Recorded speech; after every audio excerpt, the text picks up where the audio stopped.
কিছু নজর দেন।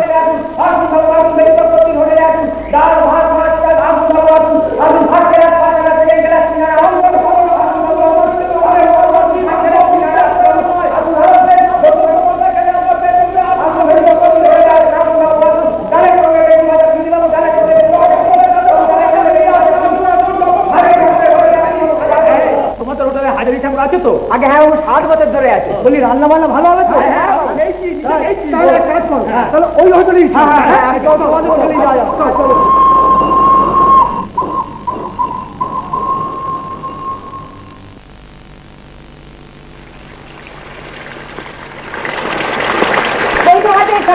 তোমার হলো কি এখন তুমি মাছ ভাবছো? হ্যাঁ। এতক্ষণ কি করছিলে?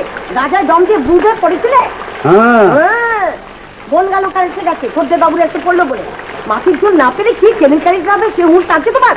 আরে তোমার মাছের ঝোল তো কবেই হয়ে গেছে গো। মাছগুলো ভাজছি ভাবছি গরম গরম মাছ ভাজা, তবে না বাবুদের তৃপ্তি হবে গো। সময় মতন মাছ যাবে তো গো পদ্ম দিদি। সে কথা আগে বললেই হতো। রতন ঠাকুর আবার ভাতের হাঁড়ি চাপিয়ে কোন চুলোয় মরতে। এই যে বাবুর পানতে আসা হলো বুঝি? মুখে পান না থাকলে কাজে ঠিক দুধ পাই না পদ্ম দিদি। রসের কথা শুনে মরে যায় মরে যায়। ভালো মানুষ কর্তা বাবুজিকে পেয়েছে তাই নবাবি করে গেল। ও তো যত বাড়ুচ্ছের হোটেল আমার লাফের চাল দেখলে তখনই ঘাট ধরে বার করে দিত, বুঝলে? যাই গো বাবু। হ্যাঁ, বাবুর ডাক পেলে ওই মুখে কিরকম মধু ঝরে রেখেছে। হবে না কর্তার গিন্নি যে। আস্তে আস্তে আসুন আসুন বাবুরা, আসুন বাবুরা, দিন আমাকে টিকিট দিন। দিন সেকেন্ড ক্লাসে পদ্ম। হ্যাঁ, আমি ঠিক করে নিচ্ছি বাবু। আসুন বাবুরা আসুন। 1 2 3। বাবু ও বাবু, একবার নিচের দিকে তাকান না বাবু। কেন? খাবার ঘরে জুতো পরে ঢোকা বারণ, জুতোটা বাইরে খুলে রেখে আসুন। আচ্ছা, কিন্তু কুকুরে যদি মুখে করে টেনে নিয়ে যায়? না, নেবে না। আপনার জুতোর যা হাল হয়েছে, নিলেও হুঁশ হলে আবার ফেরত দিতে। কোনো চিন্তা করবেন না। চলুন বাবু চলুন।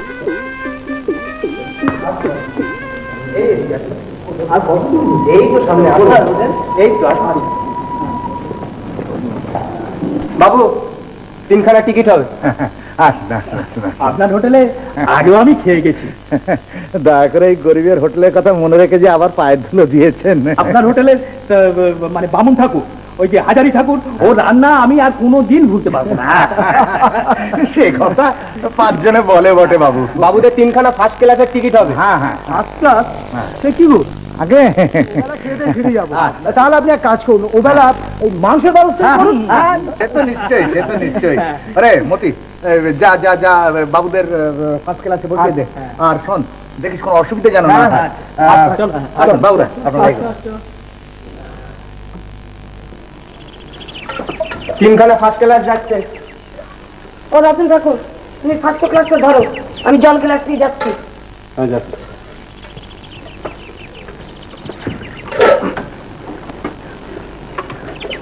তাড়াতাড়ি এসো।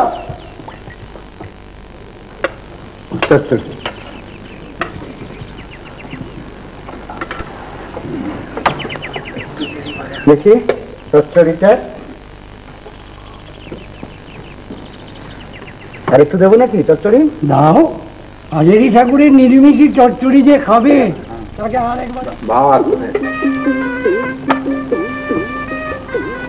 কিছু বললেন নাড়ুবাবু? ভাত। হ্যাঁ ভাত। হ্যাঁ, আপনি ধীরে ধীরে খান, আমি রতনকে পাঠিয়ে দিচ্ছি। হ্যাঁ ও ঠাকুর, চচ্চড়িটা নিয়ে এসো তাড়াতাড়ি। হ্যাঁ, দাও দাও দাও, পাতে দাও। ও রতন, ওখানে একটু বেশি করে ভাত নিয়ে যাও, ওই নাড়ুবাবুর জন্য তো। হ্যাঁ, দাও দাও। আগেও খেয়েছি, বড় চমৎকার হাতের রান্না তোমার। হ্যাঁ, আসু দাও আসু দাও। বাবু হ্যাঁ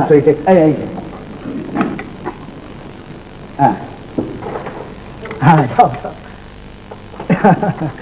ঠিক আছে, খান বাবুরা, ভালো করে খান। আমি এবার দই আর কলা নিয়ে আসছি। আমার ঘরে পাতা দই।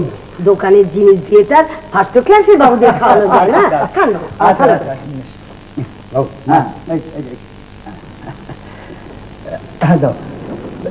চক্রবর্তী বাবুকে বলা আছে ও বেলা কিন্তু মাংস রেঁধে খাওয়াতে হবে। বাবুরা যা হুকুম করেন করে দেবো। যদি বলেন নেপালি ধরনের মাংস তাও রেঁধে দেবো। নেপালি ধরনের মাংস?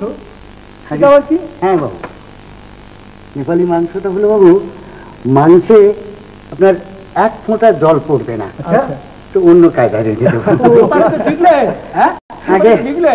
আমার গ্রামে এক নেপাল ফেরত ডাক্তার আছেন, তার পরিবারের কাছ থেকে শেখা। ও বাবা, তোমার যে দেখছি নতুন নতুন শেখা, নতুন নতুন জানা খুব আগ্রহ। এত ভালো রান্নার হাত তোমার, এত রকম জানো, এত আগ্রহ, এবার তাহলে নিজেই একটা হোটেল খুলে ফেলো না, ভালো চলবে। কি বললেন বাবু? বললাম এবার নিজেই একটা হোটেল খুলে ফেলো না।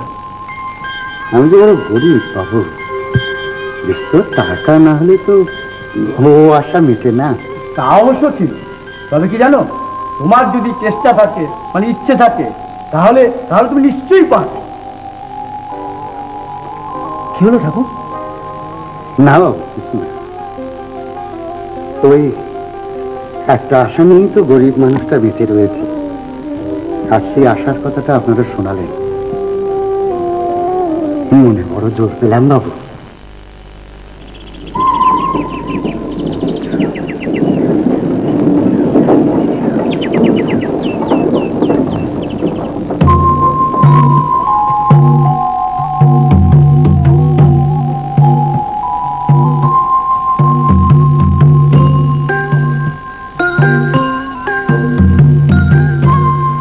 তোমাকে বলি বলি করে বলিনি জানো, কাল রাতে না আমি একটা স্বপ্ন দেখেছি। তুমি হঠাৎ করে রানাঘাট থেকে বাড়িতে চলে এলে। তোমাকে এত হাসি খুশি আমি অনেকদিন দেখিনি। এসেই তুমি টেপিকে জড়িয়ে ধরে বললে তোমার অনেক দিনের একটা বড় আশা মিটেছে, সব জোগাড় হয়ে গেছে, তুমি হোটেল খুলছো। হোটেল তুমি খুলবেই বাবা, দেখো। হ্যাঁ বাবা, সারাদিন এত বাসন মাজতে হয়, তার উপর আবার পুকুর ঘাট থেকে বয়ে আনা, আর পারি না বাবা। ও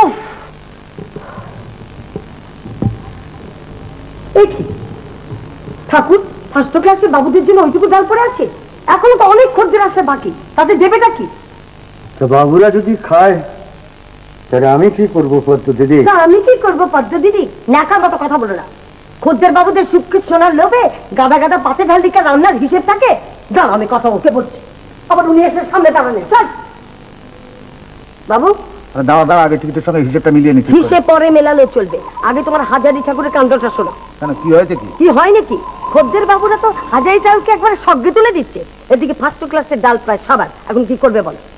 তো কজনের মতো ডাল আছে দেখলি? মেয়েদের কেটে 3 জনের মতো হবে। কজনের মতো দিয়েছিলি? কেন বাবু, আমি তো ঠিক দিয়েছি বাবু। ফার্স্ট ক্লাসে 10 জনের মতো মুড়ি ঘন্টের জন্য মুগের ডাল দিয়েছি, আর সেকেন্ড ক্লাসে 30 জনের মতো মুসুরি খেসারি মিশেল। হ্যাঁ, তো তবে তো ঠিকই আছে সব। চল তো চল। এই যে হাজারি, ফার্স্ট ক্লাসের ডাল কম পড়লো কি করে? আমি কি বলবো বাবু, আমি তো কারণে বেশি দিই। তোমার হাড়ে হাড়ে বদমাইছি, হাড়ে হাড়ে তোমার বদমাইছি। আমি নিজের চোখে দেখেছি তুমি খদ্দের বাবুদের মুখে নিচে শুকতে চুলে তাদের পাতে হাতে হাতে মুড়ি ঘন্টা ঢালছো। শোনা, এই হিসেবের ডাল যদি কম পড়ে, সে ডালের দাম তোমার মাইনে থেকে কাটা যাবে। কেন বাবু, আমার দোষটা কোথায়? পদ্ম দিদি 8 জনের ডাল মেপে দিয়েছে, 11 জন খেয়েছেন। কি, আমি 8 জনের মতো ডাল মেপে দিয়েছি? 10 জনের মতো ডাল তোমাকে আমি মেপে দিইনি? বদমাইশি, তোর গাঁজা কর কথা। এরপরে আর আমি কি বলবো বাবু? বলবে আবার কি? শুধু নিজের নামটুকু না বাড়িয়ে এই হোটেলের ভালো মন্দটাও একটু ভাবেও, বুঝলে?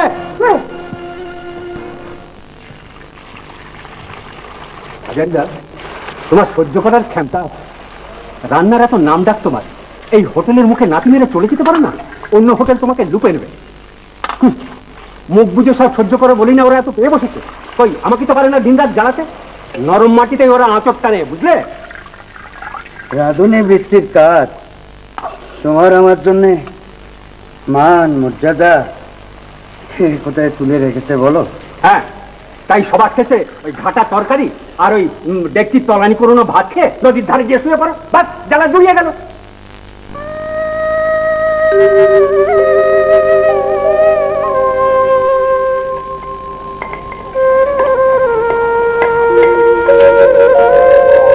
জ্যাঠামশাই।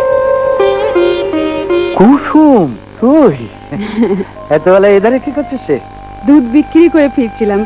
রোজ খাওয়া দাওয়ার পর আপনি এখানে এসে বিশ্রাম করেন জানি তো, তাই ভাবলাম ফেরার পথে একটু জ্যাঠার সঙ্গে দেখা করে যাই। বেশ করেছিস।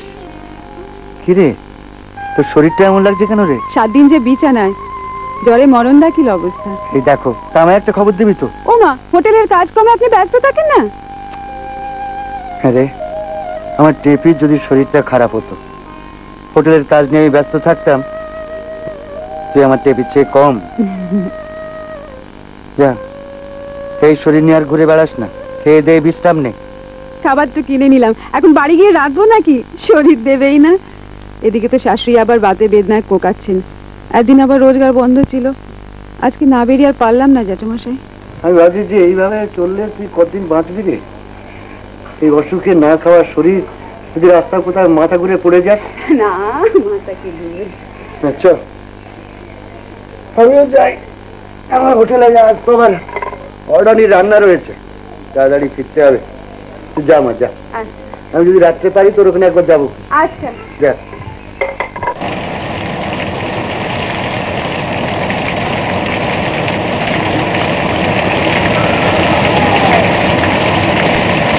কুসুম, কুসুম, কুসুম। জ্যাঠামশাই, এই বাবলার মধ্যে হ্যাঁ, ধর। কি এটা? এতে ভাত, ডাল আর নিরামিষ তরকারি আসছে। এই ঝড় জলের মধ্যে আপনি কষ্ট করে এগুলো আনলেন কেন? কেন কি রে, তোরা খাবি না? হ্যাঁ, তুই খা, শাশুড়িকে দে, বাচ্চাটাকে দে। সেই জ্বরের পরে তো ভাত না খেয়ে রয়েছে। তাই বলে এই ঝড় বাদলার মাথায় করে আপনি ভাত আনবেন? তুই জানতে পারবি? তাহলে তো অনেক খাবো। নিয়ে রান্নাঘরে নিয়ে যান, আজ খুব তৃপ্তি করে খাবো। দেখবেন, খেলবেন না? না, আপনি তো একদম ভিজে গিয়েছেন। এই খেয়ার সাথে কখনো জল আসছে? এই জীবনে একটা অসুখ বাজে বলছে। কেন? আমার মেয়ে দেখবে, দেখবি না? এই ঠান্ডা বাতাস, জলের ঝাপটা আর গায়ে লাগাস না। আমার ঘরে যা, ঘরে যা। ভালো করে মুছে নিন না গাটা, না জলটা ধরলে যাবেন কোন? হ্যাঁ, সে অকালের বৃষ্টি তো, এই যেতে যেতেই ধরে যাবে। তুই মা যা, তুই যাইনি। দেখুন,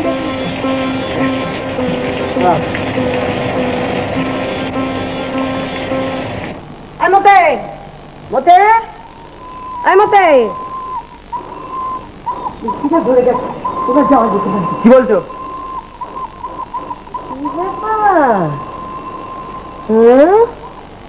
এই রাত্রিরে এত সাজগোজ করে নবাব পুত্রের কোন মজলিসে যাওয়া হচ্ছে শুনি? যাত্রা দেখতে যাব। কি দেখতে? যাত্রা। যাত্রা? আহা, শখের প্রাণ করের মাঠ। যা, আমার খাবার রাখাচ্ছে, বেঁধে সেদিন নিয়ে আয়। খাবার আমার বাড়ি পৌঁছে তারপর যাত্রা দেখতে যাবে। কিন্তু হাজারিদা না হলে তো ঘর খালি রেখে যাওয়া যাবে না। তা তেনার জন্য তো অপেক্ষা করছি। আর জ্বালা নেই, বলা নেই, কনে একবারে বেপারটা। আস, দাঁড়িয়ে আছিস কেন? খাবারটা আনতে হবে না? যা, তাড়াতাড়ি যা, টাকার উপর আছে। এই যে, কোথায় গেছলে? কত বউ খোঁজ করছিল, বসে বসে চলে গেল, আর আমিও বাড়ি যেতে পারছি না। কি আরম্ভ করেছো কি? একটু বাসনপত্র গুনতি করে দেখেছি কম আছে। খাবার দাবার নিয়ে তেনার কাছে গিয়েছিলে বুঝি? এ বয়সে তারপর পিরিতের বান্ডাকে দিলে ঠাকুর। ঝড় জল গেরার দিনে মনের মানুষকে নিজের হাতে খাওয়াতে চললো। ঘাসতামো। কি সব বলছো গো পদ্ম দিদি? কুসুম আমার ধম্ম মেয়ে। ধম্ম মেয়ে? আর হাসিও না ঠাকুর, বউ সংসার দেশে পড়ে রইল, এদিকে ধম্মের নামে তোমার তো আবার। সব বুঝি ঠাকুর, সব বুঝি। ঠিক পদ্ম দিদি, তুমি কি বলছো তুমি নিজেই জানো না। ভগবান সাক্ষী, কুসুম আমার মেয়ের চেয়ে কম না। আমার দেশের মেয়ে, গরিব, অনাথ, বাপের মন নিয়ে তার একটু উপঘরে লাগলে তোমরা অমন করো কেন গো পদ্ম দিদি? অমন করতে কে চায়? করি তোমার কীর্তি দেখে। তোমাকে আমি অনেকদিন বলেছি যে হোটেলের খাবার তুমি বাইরে নিয়ে যাবে না। এই আমি শেষবারের মতো বলে দিলাম।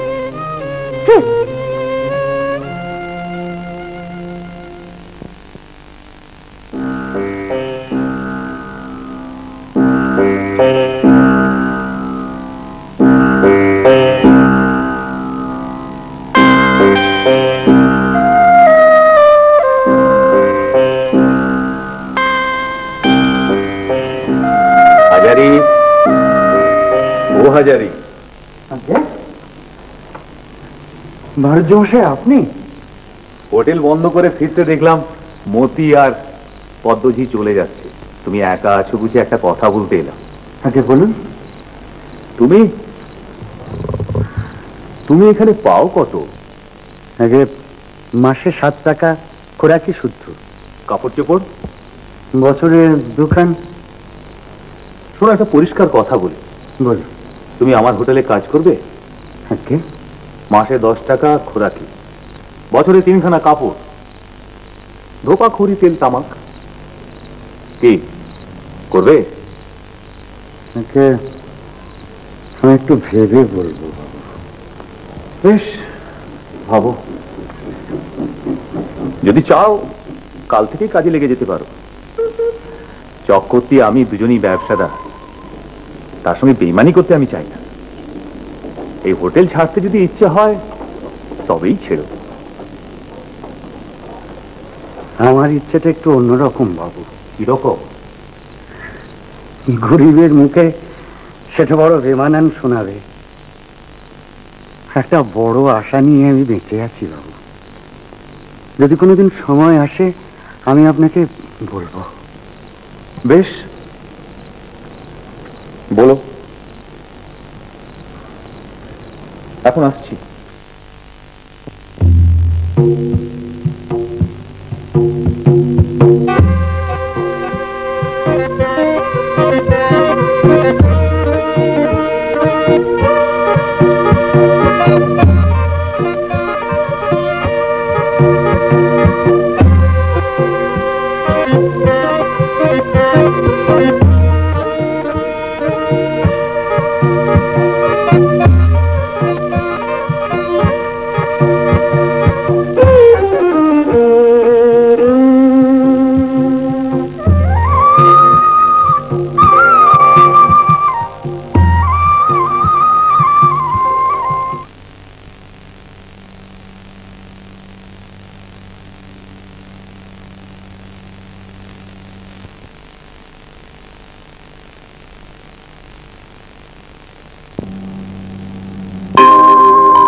এখন সব ও ঠাকুর ঠাকুর